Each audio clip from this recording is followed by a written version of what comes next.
Welcome back to the Heartbeat Market on the Rebel's Edge, because if we start up, we're going to be down, and then we're going to be up, and then we're going to be down.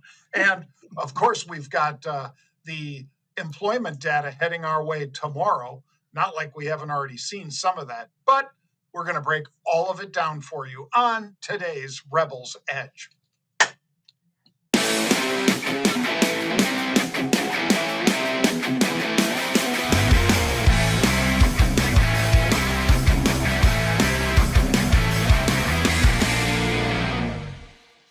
Well, like they say about the weather in San Francisco, Pete, if you don't like the weather, stick around, it'll change.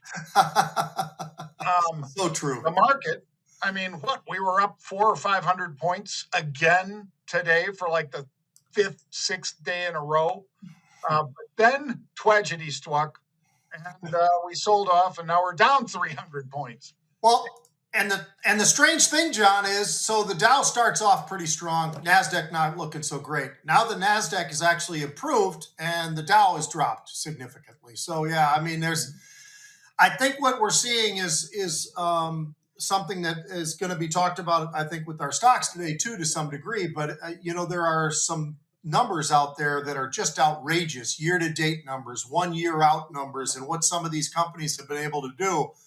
And I think that people are taking some profits here and there. It's not a bad thing. As a matter of fact, it's probably, opens things up a little bit. But I think it's interesting to see how that's kind of playing out right now. There's no doubt about it, John. I mean, valuations, yeah, some of the valuations are pretty damn high. That's why people are taking some off. But I think that the great thing is the rotation still becomes part of the game, and you just got to be part of that rotation. Yep. Well, we got divergence at the beginning of the day, and now we're going the opposite way, just like Pete said, from the Dow up, NASDAQ down hard, to the Dow down, and the NASDAQ almost back to flat. I mean, just go figure. Is that really being calculated pretty accurately in the VIX, Pete? It kind of is, John, just because of the movement that we're seeing here. I mean, we look at the S&P 500 when we talk about the VIX, of course, and it's been kind of getting itself into this position where it's getting kind of stuck down here. Call it anywhere between 15.5 and maybe 16.5, and that's where the S&P is. And I think that's a very fair number. I mean, it's had some movement. It was down about 8% in a week, so that was something that, makes a little bit of sense there, what we're seeing.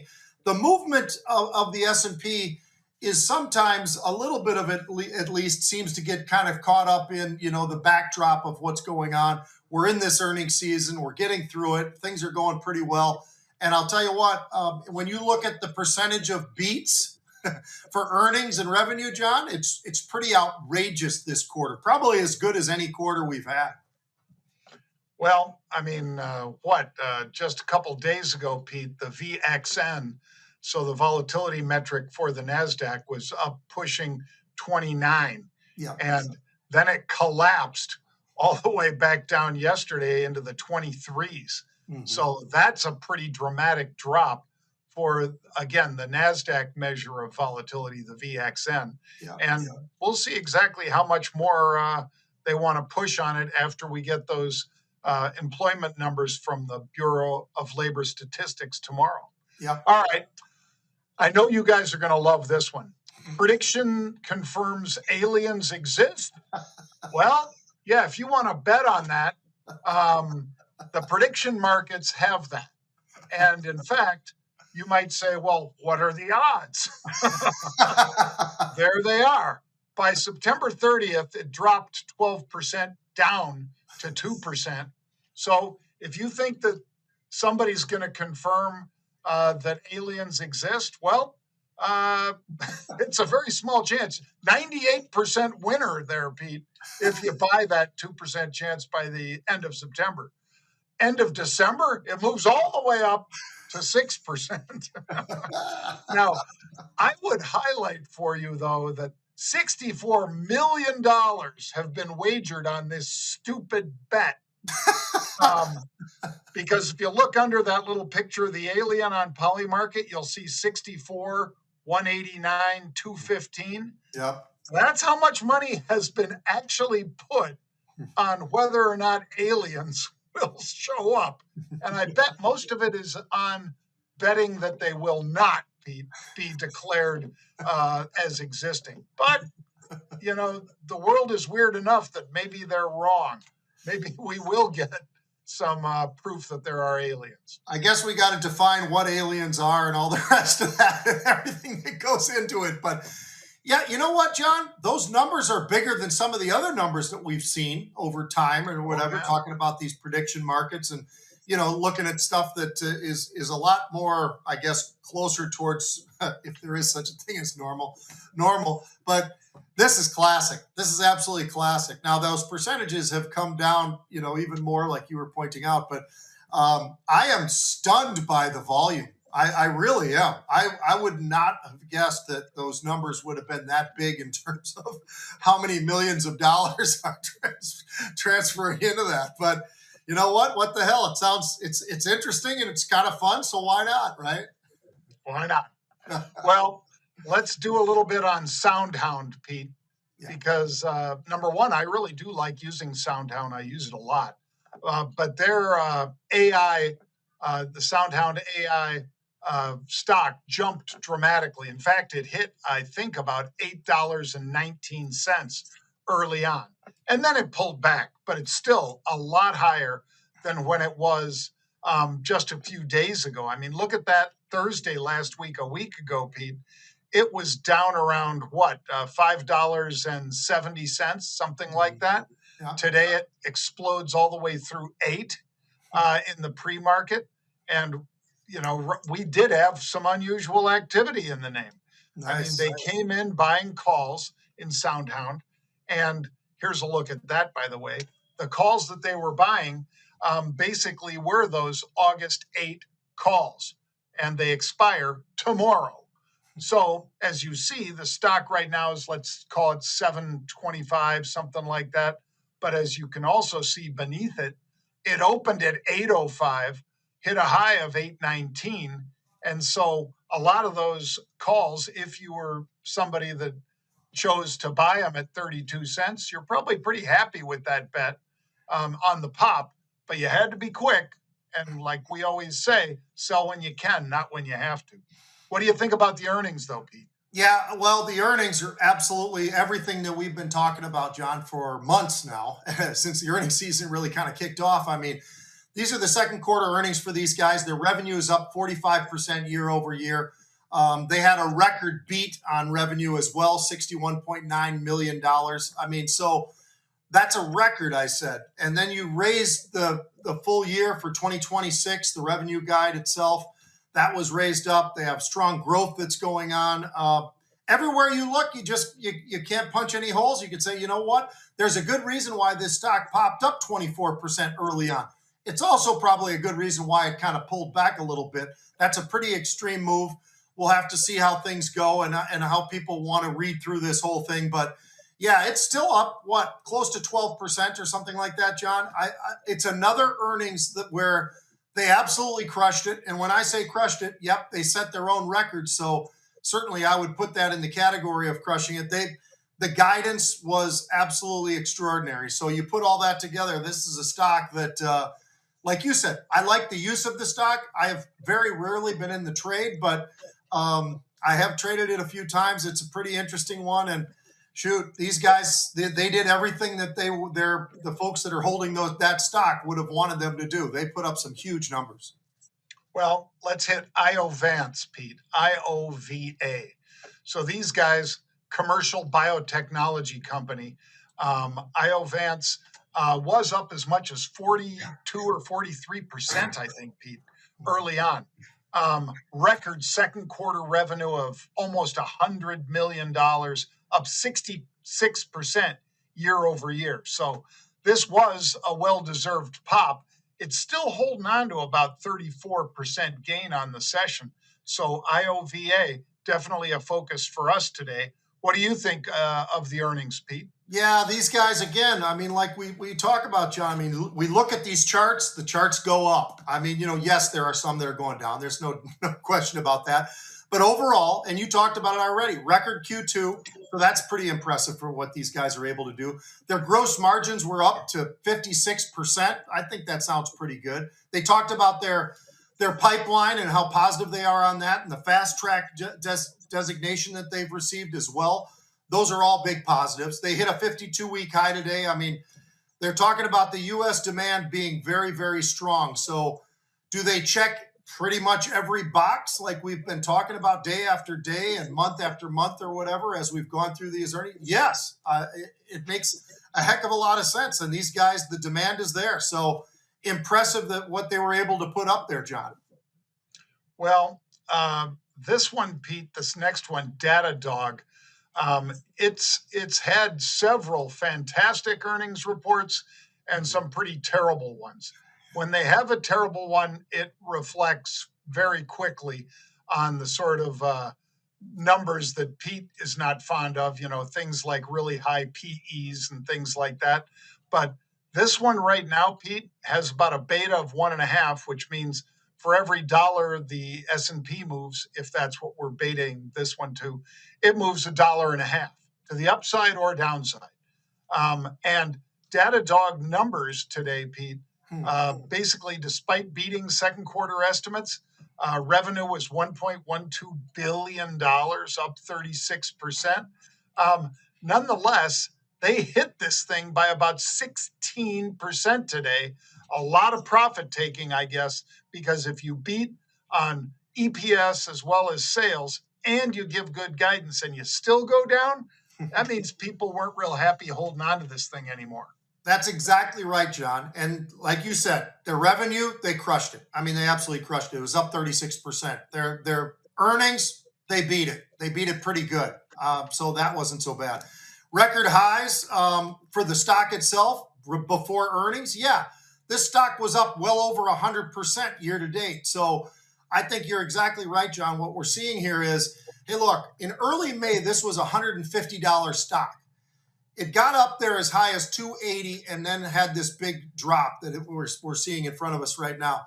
I think we're seeing that not only because of the momentum of the stock and, it's gone up and just incredibly fast to the lower left to the upper right, but also you brought up one thing that I thought of the same exact thing, which is, hey, wonder what the PE is for these guys these days for Datadog. I wonder what their price to earnings is. It's 111. So that's the forward. So it gives you a little bit of an idea. Are they quite a bit higher than normal? Absolutely. And I think people probably were pretty sharp to take some off, not maybe all of it, but take some off and sit back and see where this thing's going next.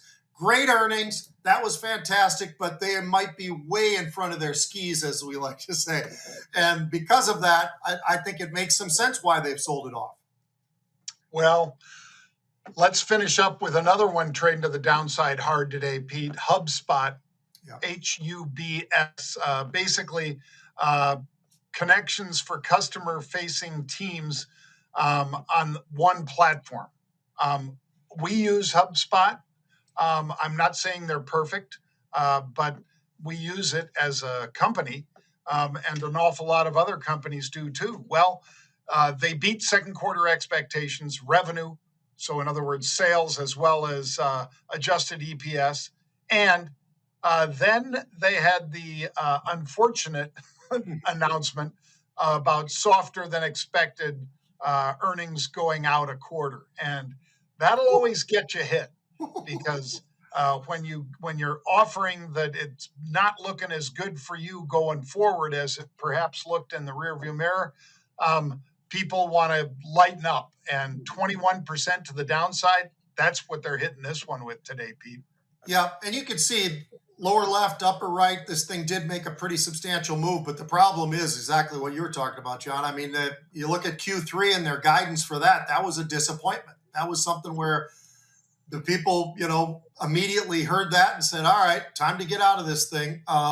They also heard about the deceleration of some of the growth that they've got, Jon, and that I think is a problem. I mean, it's one thing to see the accelerated growth. Maybe that could have sort of moved around a little bit with the disappointment of the guidance, but that's not the case. The analysts, all those analysts started coming out, afterwards, Jon, and they were cutting their price targets and they were changing, all these different things that the analysts do. It's one of those things that it's an afterthought, and it's obviously you do have to wait for those numbers, but I think the really good analysts that are out there are the ones that say stuff before the earnings and let us know what to think before the earnings. And then these guys that are doing it after the earnings, it's not really helping me a whole lot if I'm one of those people and they're saying, yeah, I'm going from a buy to a sell and I dropped the price from 180 to 110 or whatever. I mean, it's like, oh, okay, well, we're at 110. That's freaking fantastic.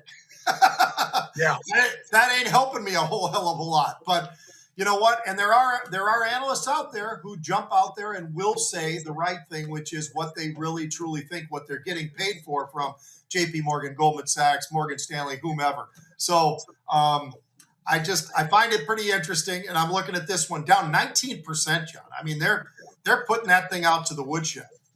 Yeah. Unfortunately for HubSpot, they are indeed, Pete. And most of that, again, coming from that lower than expected guidance for the next quarter or two. Yeah. All right. I know you're going to love this one, Pete, and I'd love to ask you, where are they now? But there's a play in this game with Ohio State and Texas where two roommates at Ohio State, one of which left Ohio State, Mr. Ewers, and he went down to the Longhorns and became a star down there. But these guys were roommates, this defensive end / linebacker and Mr. Ewers. So let's see if you guys can remember this in the college football playoffs. It's not do or die, but it's close. It's close. Pressure comes. Sawyer knocked it out and picks it up. So he runs into the roommate, smashes him from the backside so the right tackles sucked it up on that one. And he makes it the whole way down. How great is that? Look at the coach. That way. I think he knew which way. Yeah, I think he knew which way too. I'll tell you what, John, that's a bad man. And I mean that in a positive way. That Jack Sawyer, what a fun kid to watch play in college. He's in the NFL with the Pittsburgh Steelers. The guy's a total stud. And he's kind of, I think they're using him kind of as a tweener, where he's sort of an outside rusher, edge rusher, sort of almost a linebacker in some ways or whatever. So the NFL does a lot more and more of that, where they're doing that with those outside guys. And just to change it up sometimes. Maybe they drop back or whatever. But he's a heck of a football player, and that kid impressed me all year. It wasn't just this player, this game. That kid was pretty damn special. I'll say that. He was a well. How about this, Pete? There was another Ohio State player that was a tweener like that probably is wearing 3 or 4 Super Bowl rings, and that would be Mr. Vrabel, who's now coaching out there with the Patriots. Ohio State gets these guys that are those tweener size guys on defense because they really emphasize speed. And obviously that kid had pretty good wheels.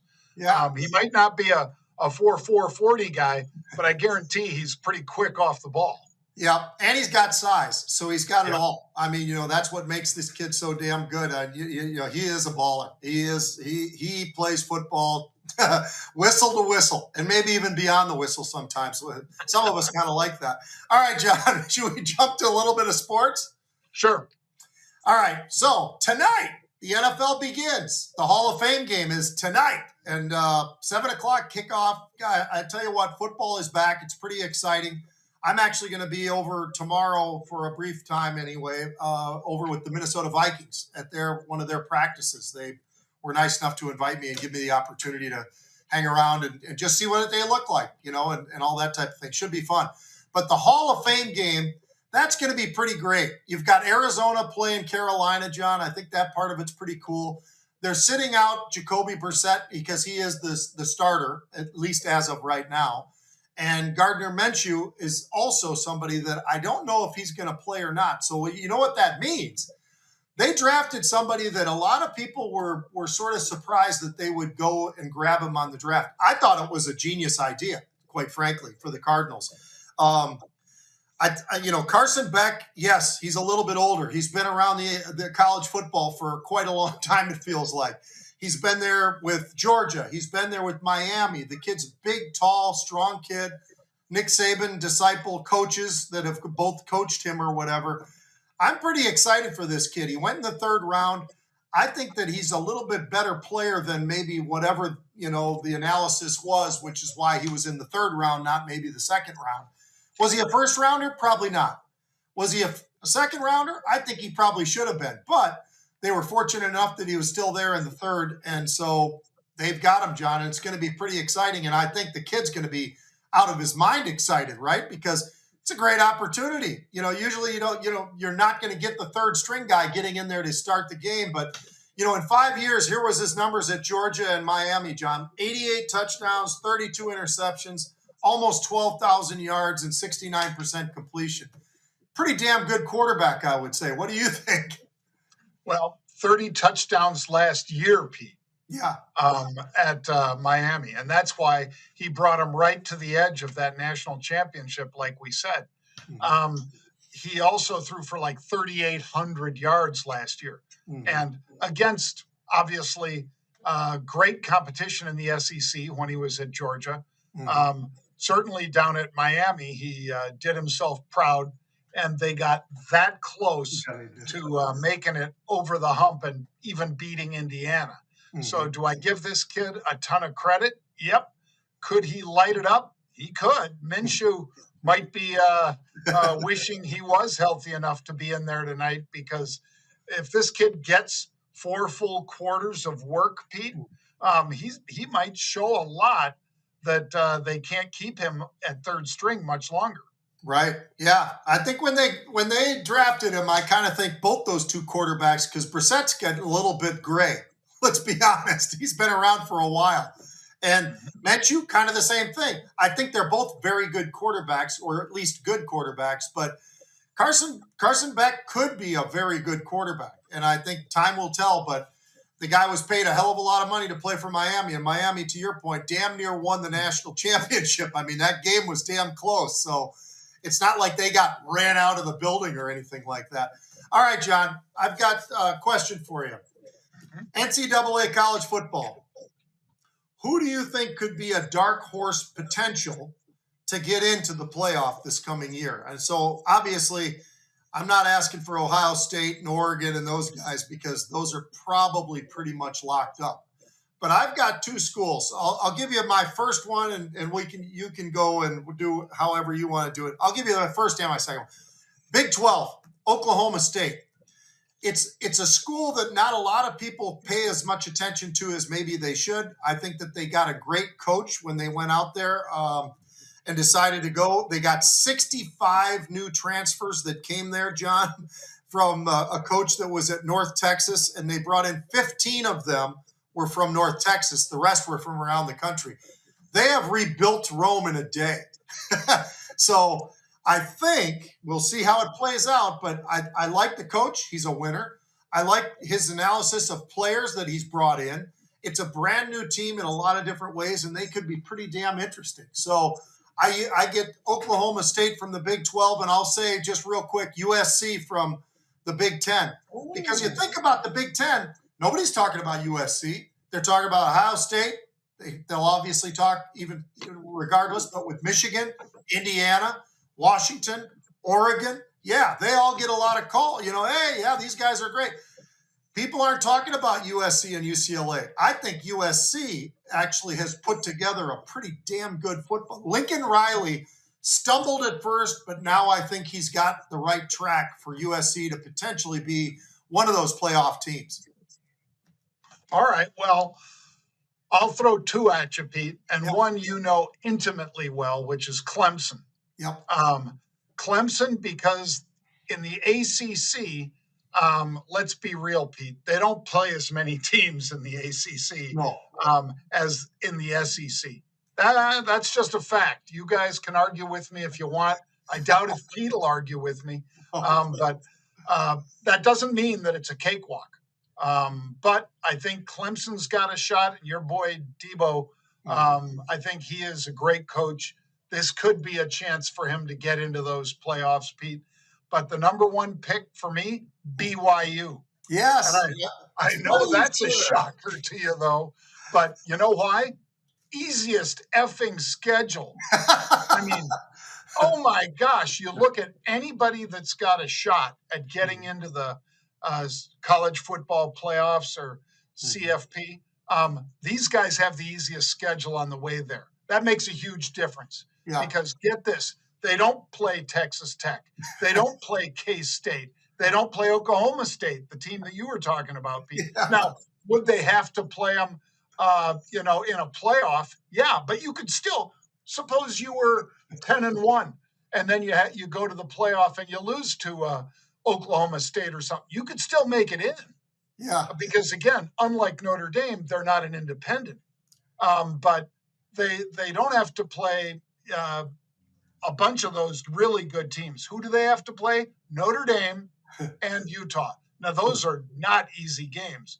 But if you have one of the easiest schedules in the NCAA, and those are your two games that you really have to focus on, Notre Dame and Utah, I think you could kind of be ready for them. And if you split with those two, I'm not saying they will, but if you split with those two on this schedule, I think you make it into the playoffs. Yeah. Yeah. I don't disagree with you. I think that's a great call. As a matter of fact, I'll give you a really, really dark horse as well. South Carolina. Last year, you and I talked about that quarterback.